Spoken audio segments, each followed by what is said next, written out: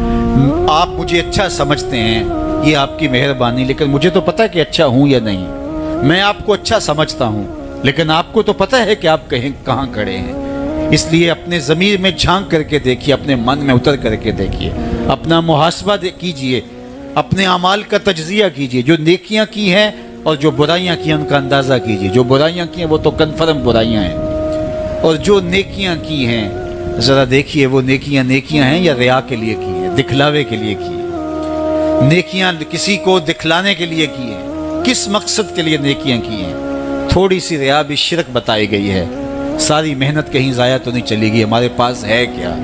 ہمارے دامن میں گناہ ہے تو لتھڑے بڑے ہم، سویر سے لے کر شام تک، چغلی غیبت سے لے کے بدکاریوں تک، نگاہوں کی بدکاریوں سے لے کر کے سوچوں کی بدکاریوں تک ہم کہاں پڑے رہتے ہیں، اور دوسری جانب ہمارے پلے میں نیکیاں کتنی ہیں ہمیں سارا پتہ ہے۔ ایک تو نامہ اعمال قیامت کے دن تولا جائے گا، ہم خود اپنے ضمیر کی عدالت میں ترازو گاڑ کے تولے۔ حضرت عمر فرمایا کرتے تھے حاسبو قبل ان تحاسبو، اس سے قبل کہ تمہارا حساب کیا جائے تم اپنا حساب پہلے ہی خود کر لو۔ کبھی آپ عمرے پہ جاتے ہیں یا بیرون ملک سفر کرتے ہیں تو وہاں سامان باندھ کر کے پہلے تول رہے ہوتے ہیں کہ ایئرپورٹ پہ پریشانی نہ ہو۔ حالانکہ ایئرپورٹ پہ اگر 2-4 کلو سامان بڑھ بھی گیا تو کوئی بات نہیں، 4 ریال دے کے آپ سامان لا سکتے ہیں، لیکن اس کے باوجود آپ وہاں کسی سے ترازو مانگ کے بار بار اپنے پیس تول رہے ہوتے ہیں کہ جناب ایئرپورٹ پہ جا کے پریشانی نہ ہو۔ تو اس دنیا پر بھی اعمال تول لو، کہیں نزاع کے وقت پریشانی نہ ہو، کہ حشر کے وقت جب اعمال تلنے لگے تو وہاں پریشانی نہ ہو۔ تو یہ تھوڑا سا وقت ہے، یہ زندگی مختصر ہے، اور ہم تیزی کے ساتھ موت کی طرف بڑھ رہے ہیں۔ حضرت سیدنا علی المرتضی رضی اللہ تعالیٰ عنہ فرماتے ہیں یہ تمہاری سانسیں جو ہیں یہ موت کی طرف اٹھتے ہوئے قدم ہیں۔ تم سمجھتے ہو ہم بڑے ہو رہے ہیں، لیکن حقیقت میں تم چھوٹے ہو رہے ہو۔